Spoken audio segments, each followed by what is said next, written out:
Hi, welcome to this month's Ask Us Anything, where we answer your questions left on our social media channels. Let's get straight to it.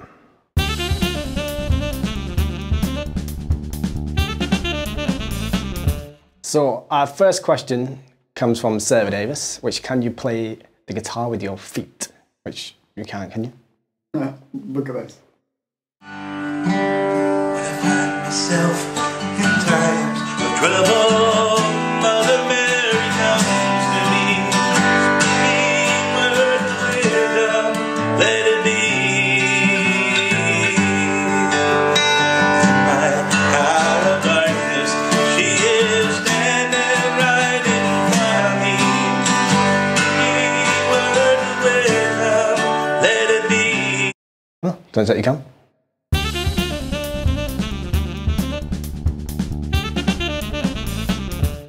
Our next question comes from Mike McAllister, and he's asking for some tips for playing and singing at the same time. So here are 10 top tips for doing just that. Number 1, listen to the song a lot. Number 2, learn the guitar part.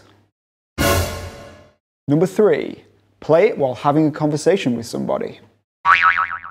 Number 4, listen to the song a lot more. Number 5, write out the lyrics and study them closely. Number 6, sing along with the original recording. Number 7, know the syllables when the chords change. Number 8, sing along and play muted strums along with the beat. Number 9, add in the chords but keep the rhythm simple. Number 10, play it for real.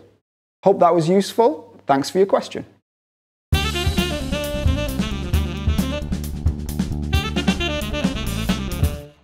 Okay guys, so our next question is from Siobhan Glover, and she has asked how to get signed to an indie record label like Rise Records. That's a great question. It's a question that gets asked by absolutely everybody who has played an instrument and wanted to be in bands when they get to a certain age, and the dream is always to be signed to a label and tour the world and all this kind of things, and it's a reality for some and not for others, but here's some ideas on how you can try and achieve that. So first of all, there's always a great myth that studio and label record executives are always sort of dropping into open mic nights and things. This may be the case sometimes, but they're not really going to be at the local Dog and Duck for Friday night's jam night. They're just not going to be there. It's not worth their time. The best way that they're going to get information from those nights is if you generate enough of a buzz at that night for all those people to film you on their phones, talk about you online, and slowly that will trickle back. So in some ways, yes, they are there because they're going to pick up on it at some point, but probably not by actually attending and having a lemonade at the bar. The next thing is, it's really important if you want to get signed to a label, is to get yourself a really good social media presence. This is something that can be done completely free. You don't need label support to have good marketing these days. All you need is the ability to access the internet, a phone or a laptop, and get yourself onto Facebook and start a page up. Same for Twitter, Instagram and YouTube, and from there you can pretty much hit up all of your followers with video content, picture content, event updates, and any kind of general contact information so that they can get to you. And it needs to be a place where you're active, so there's no point in starting that page or any of those kind of channels and leaving them and, you know, updating them once a month. You need to kind of be on there and updating these things constantly so that your followers have something to look at, something to get interested in, so they're updated on what's coming out. You know, if you're recording an EP, don't just tell them when it launches, prepare them for it, make sure they know what's going on. And these channels will get seen by these record labels when they go and look for people who fit their criteria. One really good example of this happened this morning. So while preparing for this video, we were scrolling through Facebook and I caught sight of a video of somebody performing in a shop. Somebody had filmed it on their phone. It's not a type of music I would generally listen to, but it sounded really good. And directly from that, I went straight onto a new internet tab. I searched for him I found his Facebook page and his Bandcamp and purchased his album. I have no idea what this album sounds like, but off the back of that one video, I was interested enough to invest a small amount of money to find out if he sounds good and I want to listen to any more. So that is the power of social media. It took literally less than 3 minutes to grab my attention and make me purchase something. On from that, a really good way of getting yourself seen is to have a good quality demo.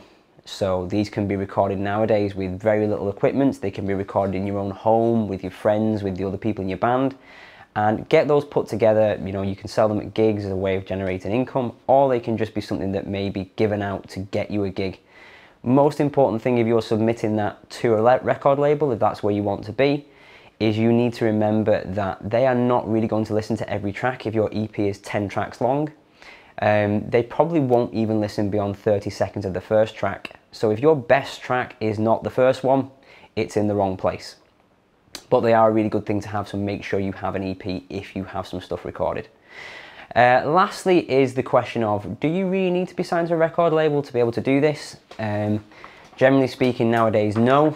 You can kind of crowdfund these things. There's tons of places to do this and get your fans involved with the process right from the start. They can fund it, you can send them the CDs or the EPs or the posters or the vinyls as the donation prize, and that way you're getting your product into their hands, they're listening to you, they're sharing it with their friends, and they've been part of that experience. You don't really need a big studio budget anymore, or record label budget to back you. You know, they give you certain things like help with their contacts and social media and their marketing presence. But you know, if you spend some time, you can kind of achieve the same things with social media yourself. If you do want to be signed to a label, the best thing to do on that point is get in touch with them, ask them what they would like to see from your submission, what they would like to see in your electronic press kit, and if you haven't got all the things they need, don't submit, wait till you are perfectly placed to be able to do that, and then send it in and see what happens. You might not get it on the first try, but there'll be another label that looks for similar artists, so try that. Hope that answered your question, and we'll see you next time.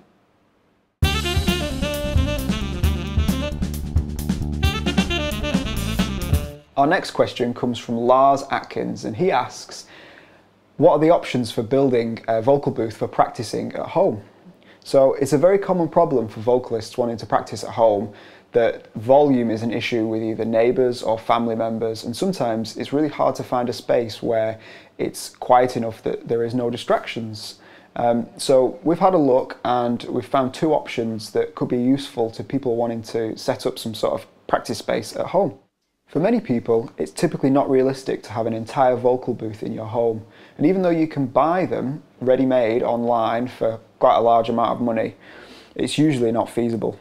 One alternative to this problem we've found that could work for some people is the belt your face off device, which reduces the bleed and decibel level of singing and absorbs them into the unit. If you do have the space, skills and time to build your own vocal booth, here are a number of things to consider. First of all, the location of the room. Where is it going to be in your home or studio space? The size of the room. How many people are you going to need to fit inside the room if it's more than just yourself? The shape of the room. Even though it's easier to build a square room, it's usually not the best option for various acoustic reasons. The lifespan of the room. Is it going to be permanent, or is it going to be a temporary structure that you can move or take away to somewhere else? And the materials and the budget. How much are you willing to spend to build the unit, and also do you have the skills to actually build it yourself, or are you going to have to pay somebody to do it for you? So if I was going to build a vocal booth for home, I would base it off a basic wooden frame with 3 sides, probably about 2 meters by 1.5 meters, and I'd fill 3 of the walls and the roof with rock wool insulation, which is probably about 6 inches thick. After that, I'd coat it with plywood to cover it up, and the 4th side would actually be covered with a thick, heavy curtain to complete the insulation. Obviously, you would need some sort of lighting inside, but this sort of structure would control the volume that escapes and be a very good vocal booth for practicing and even recording at home. For a more detailed explanation of building your own vocal booth at home, we'll pop a link below to a great article by Sound on Sound. Thanks for watching. I hope that was useful.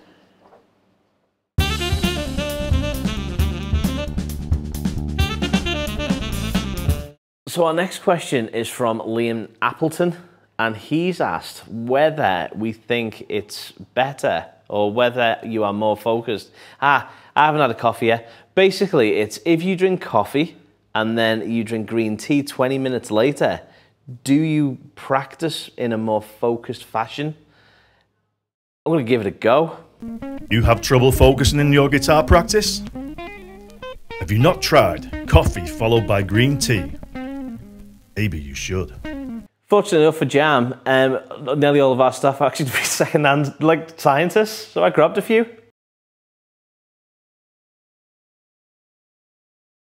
So first things first, let's go for the coffee.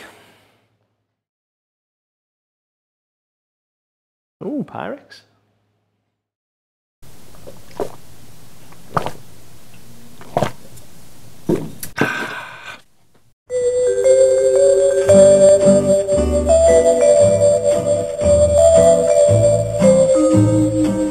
So now it's time for the green tea. Ooh, baby Pyrex.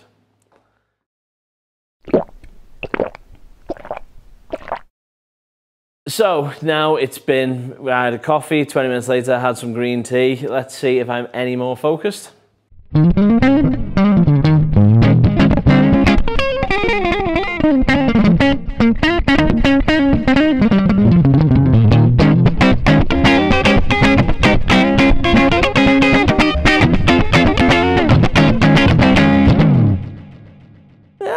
Any more focused, but see if it works for you. I think we should all rush out now and get some coffee and some green tea and all see what happens.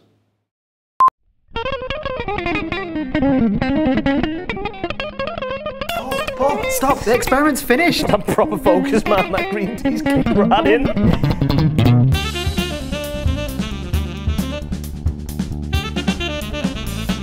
Thanks for your questions.